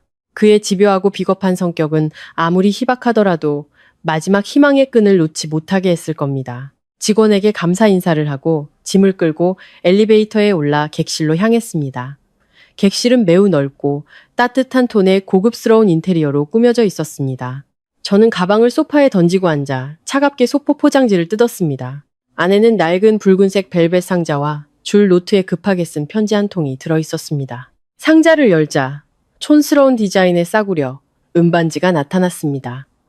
이것은 대학 시절 사귄 지 1주년 기념으로 지훈이 제게 선물했던 반지였습니다. 그날 그는 제 손을 잡고 이 반지는 비록 싸지만 세상에서 가장 순수한 사랑을 담고 있다고 앞으로 평생을 바쳐 제게 보답하겠다고 맹세했었습니다. 저는 씁쓸하게 비웃으며 편지를 읽었습니다. 삐뚤빼뚤한 글씨에는 구차한 변명과 애원이 가득했습니다. 지훈은 옛 추억을 들먹이며 제 감정에 호소했고 모든 잘못을 어머니의 탓으로 돌렸습니다. 마음을 고쳐먹고 시동생 부부와 연을 끊을 테니 제발 다시 시작하자고 애원하고 있었습니다. 그는 낡은 기념품을 이용해 아직 자신에게 미련이 남아있을 거라 착각하는 한 여자의 마음을 조종하려 하고 있었습니다. 하지만 그는 틀렸습니다. 진정한 사랑은 이용과 계산 속에 존재하지 않습니다. 과거 순수했던 청춘의 사랑의 증표였던 이 은반지는 이제 값싸고 거짓된 위선의 상징일 뿐이었습니다. 저는 천천히 일어나 반지와 편지를 들고 화장대 아래의 쓰레기통으로 향했습니다. 단 1초의 망설임도 없이 저는 손을 놓았습니다. 반지와 편지는 쓰레기통 바닥으로 떨어지며 거짓으로 가득했던 과거와의 모든 연결고리를 완전히 끊어냈습니다. 욕실로 들어가 라벤더 오일이 풀어져 있는 따뜻한 물에 몸을 담갔습니다. 오늘의 모든 피로와 부정적인 감정들이 물에 씻겨 내려가는 듯 했습니다. 부드러운 실크 가운을 걸치고 긴 머리를 말린 뒤 향긋하고 푹신한 침대에 몸을 뉘었습니다. 창밖으로는 호수 위로 반짝이는 도시의 불빛이 아름답게 펼쳐져 있었습니다. 저는 눈을 감았습니다. 입가에 안도의 미소가 번졌습니다. 지난 5년이라는 기나긴 세월 동안 오늘 밤처럼 평온하고 깊은 잠을 잔 적이 없었습니다. 굴욕의 과거는 굳게 잠겨 던져졌습니다. 내일 아침 눈을 뜨면 저는 자유의 공기를 마시며 눈부시고 당당하게 저를 기다리고 있는 새로운 삶을 맞이할 것입니다. 설 연휴가 끝난 다음 날 아침, 얇은 커튼 사이로 스며드는 눈부신 햇살이 저를 깊은 잠에서 깨웠습니다. 꿈도 꾸지 않고 남편의 코 고는 소리나 시어머니의 기침 소리에 놀라 깨지도 않는 정말 오랜만의 숙면이었습니다. 저는 기지개를 켜며 고급 호텔 방 안에 은은하게 퍼진 레몬그라스 향기를 가슴 깊이 들이마셨습니다. 몸이 깃털처럼 가볍고 마치 눈물겨운 결혼 생활의 굴레에 갇히기 전 19살의 저로 돌아간 듯 생기가 넘쳤습니다. 저는 여유롭게 침대에서 일어나 개인 정비를 마친 뒤 우아한 베이지색 실크 원피스로 갈아입었습니다. 호텔 레스토랑으로 내려가 고요한 생태호수가 내다보이는 창가 자리에 앉았습니다. 따뜻한 블랙커피를 음미하며 휴대폰으로 아침 뉴스를 훑어보던 중 한 지역 커뮤니티 사이트에서 제 눈을 사로잡는 영상을 발견했습니다. 영상은 엄청난 속도로 공유되고 있었고 제목은 붉고 굵은 글씨로 이렇게 쓰여 있었습니다. 심야 아파트 로비 난동 사건, 경비원 폭행 및 공무집행방해 현장. 저는 태연하게 커피를 한 모금 마시고 영상을 재생했습니다. 주민이 휴대폰으로 촬영한 영상 속에는 머리가 산발이 된 시어머니 김 여사가 아파트 경비실 앞에서 고함을 지르며 행패를 부리고 있었습니다. 그녀는 온갖 저속한 욕설을 퍼부으며 젊은 경비원의 멱살을 잡고 흔들고 있었습니다. 시동생 지성은 술에 취해 얼굴이 벌개진 채 플라스틱 의자를 집어들어 안내 데스크에 던지려 하고 있었습니다. 박지우는 어쩔 줄 몰라 하며 그들을 말렸지만 역부족이었습니다. 시골 친척들은 겁에 질려 짐을 챙겨 뿔뿔이 흩어지고 있었습니다. 영상의 마지막에는 경찰차 2대가 사이렌을 울리며 로비 앞에 멈춰섰고 경찰들이 신속하게 김 여사와 지성을 제압하여 공공질서 문란 혐의로 연행해가는 모습이 담겨 있었습니다. 인과응보란 이토록 빠른 것이었습니다. 불과 어젯밤까지만 해도 그들은 법을 우습게 알고 타인의 인격을 짓밟으며 세상을 다 가진 듯 오만하게 굴었습니다. 이제 새해를 경찰서에서 맞이하게 된 것입니다. 이 굴욕감은 평생 그들을 따라다닐 것입니다. 저는 휴대폰 화면을 껐습니다. 제 마음은 가을 호수처럼 고요했습니다. 통쾌한 웃음도 안타까운 동정심도 없었습니다. 이제 그들은 저와 아무 상관없는 자신들의 탐욕과 잔인함에 대한 대가를 치르고 있는 낯선 사람들일 뿐이었습니다. 아침 식사를 마친 후 저는 곧장 은행 본점으로 향했습니다. 어제는 계좌를 긴급 동결만 시켜놓은 상태였습니다. 오늘은 옛 계좌와의 모든 연결을 완전히 끊어 그들이 어떤 허점을 이용해서라도 돈을 빼낼 가능성을 원천 차단해야 했습니다. 은행 직원은 제 신분증을 꼼꼼히 확인한 후 신속하게 시스템을 조작했습니다. 박지훈 명의의 모든 가족 카드, 그가 몰래 돈을 빼냈던 공동 명의의 예금 통장들이 모두 영구적으로 해지되고 원본 서류까지 파기되었습니다. 은행 문을 나서자마자 최민준 변호사에게서 전화가 걸려왔습니다. 그의 목소리는 평소보다 훨씬 활기차고 자신감이 넘쳤습니다. 강서연 고객님, 아주 중요한 소식 2가지를 전해드리려고 전화했습니다. 첫째, 어제 접수한 재산 가압류 신청이 오늘 아침 법원에서 긴급 승인되었습니다.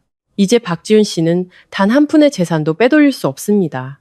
둘째, 그리고 이게 가장 결정적인 소식인데 저희가 의뢰한 탐정팀이 박지훈 씨가 지난 2년간 서울 남부의 한 오피스텔에 젊은 내연녀를 숨겨두고 있었다는 증거를 확보했습니다.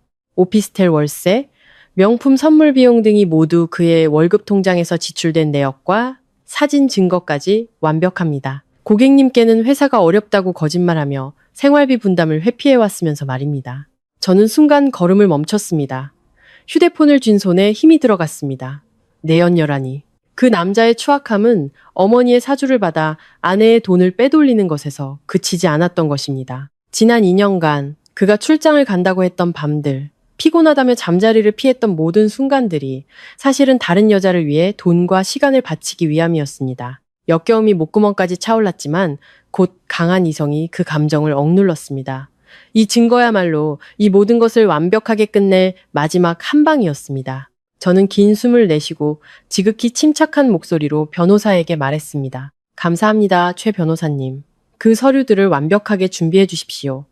혼외정사와 공동재산을 이용한 내연녀 부양은 혼인법을 중대하게 위반하는 행위입니다. 그가 부정한 곳에 쓴 돈, 단 1원도 빠짐없이 모두 토해내게 만들고 싶습니다.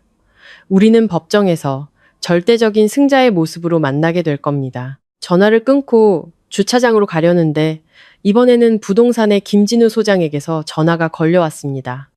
그의 목소리는 기쁨으로 가득 차 있었습니다. 따님, 새해 복 많이 받으세요. 대박 소식입니다.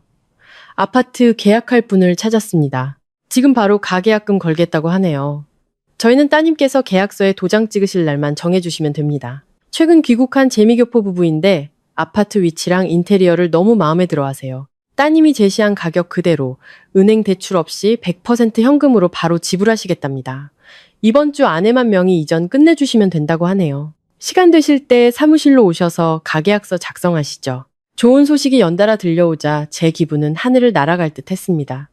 저는 곧장 부동산 사무실로 차를 몰았습니다. 계약 절차는 신속하게 진행되었습니다. 5천만 원이 찍힌 계약금 수표를 손에 쥐자 저는 비로소 고통스러운 기억으로 가득했던 그 공간과 완전히 이별했음을 실감했습니다. 돈이 생기자 저는 한순간도 망설이지 않았습니다. 진우 씨에게 곧바로 다른 아파트를 알아봐 달라고 부탁했습니다. 제 조건은 간단했습니다. 넓을 필요는 없고 침실 하나면 충분하지만 고층의 보안이 철저하고 무엇보다 도시를 감싸고 흐르는 푸른 강이 보이는 전망을 원했습니다. 진우 씨는 역시 유능한 중개인이었습니다. 바로 그날 오후 그는 제 모든 조건을 완벽하게 충족하는 20층 아파트로 저를 안내했습니다. 시원한 바람이 부는 발코니에 서서 붉은 노을 아래 유유히 흐르는 강물을 바라보며 저는 망설임 없이 그 집을 계약했습니다. 이곳은 오직 저만을 위한 새로운 보금자리, 거짓과 눈물이 없는 공간이 될 것이었습니다. 이후 며칠은 즐거운 바쁨 속에서 흘러갔습니다. 집과 관련된 모든 서류 절차는 진우 씨에게 맡기고 남은 시간은 아버지의 원목 가구점에 모든 열정을 쏟았습니다.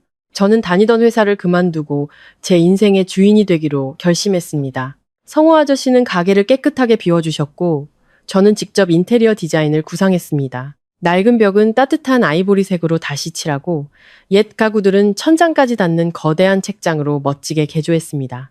소박한 원목 테이블과 의자, 푸른 화분들, 그리고 부드러운 노란 조명을 설치했습니다. 조용한 휴식을 사랑하는 사람들이 향긋한 차를 마시며 좋은 책을 읽고 삶의 시름을 씻어낼 수 있는 북카페를 열 것이었습니다. 그것은 아내와 며느리의 역할에 갇혀 잠시 접어두었던 제 어린 시절의 꿈이었습니다.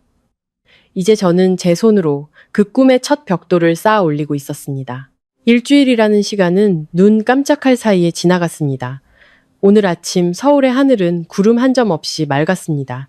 따스한 봄 햇살이 법원 청사 계단 위로 쏟아져 내리며 겨울의 냉기를 녹여내고 있었습니다. 저는 옅은 파란색 정장을 입고 머리는 단정하게 올렸습니다. 화장은 가볍지만 그 어느 때보다 또렷하고 자신감 넘쳤습니다. 저는 당당하고 힘찬 걸음으로 법원 계단을 올랐습니다.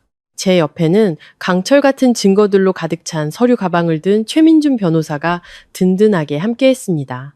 법정 안으로 들어서자 엄숙하고 고요한 공기가 저를 감쌌습니다. 박지훈의 가족은 이미 와 있었습니다. 그들의 모습을 보고 저는 하마터면 알아보지 못할 뻔했습니다. 불과 일주일 만에 그들은 처참할 정도로 망가져 있었습니다. 지훈은 구겨진 셔츠를 입고 덥수룩하게 자란 수염도 깎지 않은 채였습니다. 그의 내단 눈에는 절망이 가득했습니다. 방청석에 앉아있는 김 여사는 10년은 더 늙어 보였습니다. 머리카락은 하얗게 새었고 얼굴은 잿빛으로 변해 있었습니다. 경찰서 유치장 신세를 지고 변호사 비용을 마련하기 위해 사방에 돈을 빌리러 다닌 것이 그들의 마지막 남은 기력마저 빼앗아간 듯 했습니다. 시동생 부부는 코빼기도 보이지 않았습니다. 1억 원에 대한 대질신문이 두려워 어디론가 도망친 것이 분명했습니다. 엄숙한 판사의 주재하에 재판이 시작되었습니다. 최민준 변호사는 자리에서 일어나 또렷하고 힘있는 목소리로 변론을 시작했습니다. 그는 제 혼전 재산에 대한 증거, 즉 아파트 등기부 등본과 아버지의 유언장을 차례로 제출했습니다. 지훈의 변호사는 지훈이 결혼 생활 동안 집 수리와 가구 구입에 돈을 보탰으므로 재산 분할의 권리가 있다고 주장하려 애썼습니다. 하지만 최 변호사는 즉시 모든 생활비와 쇼핑 비용이 제 개인 신용카드와 월급 통장에서 지출되었음을 증명하는 은행 거래 내역서를 제출하며 그의 주장을 일축했습니다. 지훈이 돈을 보탰다는 증거는 단 하나도 없었습니다. 재판의 절정은 최 변호사가 공동재산 분할 문제를 거론하며 지훈이 시동생 부부에게 몰래 송금한 1억 원의 거래 내역서를 제출했을 때였습니다. 그와 함께 바비큐 식당에서 나눈 모자의 계산적인 대화가 담긴 녹음 파일이 법정에 울려 퍼졌습니다. 판사는 미간을 찌푸리며 의도적으로 재산을 은닉하려 한 지훈의 행위를 엄중하게 질책했습니다. 지훈은 땀을 비오듯 흘리며 피고인석에서 고개를 푹 숙인 채 아무런 변명도 하지 못했습니다. 그리고 마침내 최후의 일격이 가해졌습니다. 최 변호사가 지훈의 혼외 정사를 증명하는 증거 서류처를 제출한 것입니다.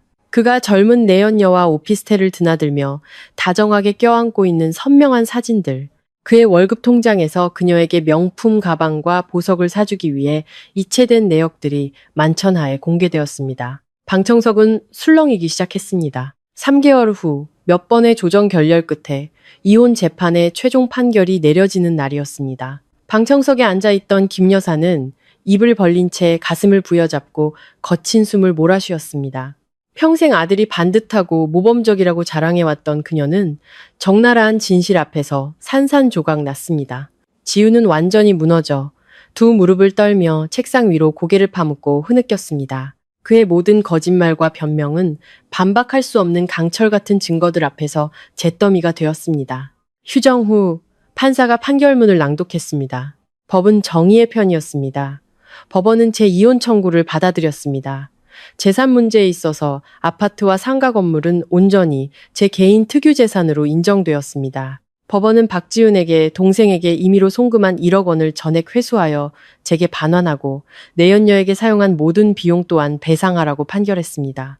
남은 공동 재산에 대해서는 박지훈의 중대한 유책 사유 혼외 정사, 정신적 학대, 재산 은닉을 고려하여 제가 80%를 박지훈이 20%를 갖게 되었습니다. 더불어 그는 제게 상당한 금액의 위자료까지 지급해야 했습니다. 완벽한 승리였습니다. 잔인했던 자들에게는 어떠한 자비나 동정도 없는 전면적인 승리였습니다. 법원 정문을 나서자 눈부신 햇살에 눈을 찡그렸습니다.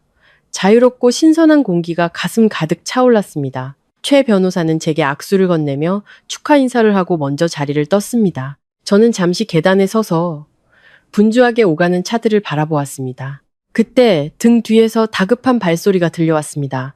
뒤돌아보니 박지훈이 비틀거리며 달려오고 있었습니다. 그의 두 눈은 붉게 충혈되어 있었고 축 처진 어깨는 한없이 초라하고 비참해 보였습니다. 그는 제 앞에 멈춰서서 떨리는 입술로 마지막 애원을 했습니다. 서연아, 나 이제 정말 다 잃었어. 살 집도 없고 돈도 없어. 회사에서도 이 소송 때문에 나를 해고하려고 해. 어머니는 방금 혈압이 오르셔서 응급실에 실려가셨어. 제발 예정을 생각해서 위자료만이라도 어떻게 안 될까. 나 정말 막다른 길에 몰렸어. 저는 한때 제 남편이었던 남자의 절망적인 눈을 똑바로 쳐다보았습니다. 그의 비겁함은 역겨울 정도였습니다. 마지막 순간까지도 그는 자신의 잘못을 책임지기보다 타인의 동정에 기대려 하고 있었습니다. 저는 고개를 저었습니다. 제 표정은 얼음장처럼 차갑고 평온했습니다. 판결은 내려졌고 법은 정해졌어. 그 돈은 내 피와 땀이야. 단 1원도 양보할 수 없어. 이 길은 당신과 당신 어머니가 선택한 길이야. 당신들이 내 노동력을 착취하고 우리 아버지의 유산을 빼앗으려 계획할 때 내가 막다른 길에 몰릴 거라는 생각은 해봤어? 당신의 죗값 스스로 치러. 그리고 충고하는데 앞으로는 다시는 어떤 여자에게도 상처 주지 말고 살아. 말을 마친 저는 단호하게 돌아서서 걸었습니다. 단 한 번도 뒤돌아보지 않았습니다. 지훈의 절규는 시끄러운 도시의 소음 속으로 사라졌습니다. 저는 주차장으로 향해 운전석에 앉았습니다. 차는 부드럽게 아스팔트 위를 미끄러졌습니다. 오디오를 켜자 경쾌하고 희망찬 봄의 멜로디가 차 안을 가득 채웠습니다. 저는 자신있게 엑셀을 밟았습니다. 차는 힘차게 앞으로 나아갔습니다.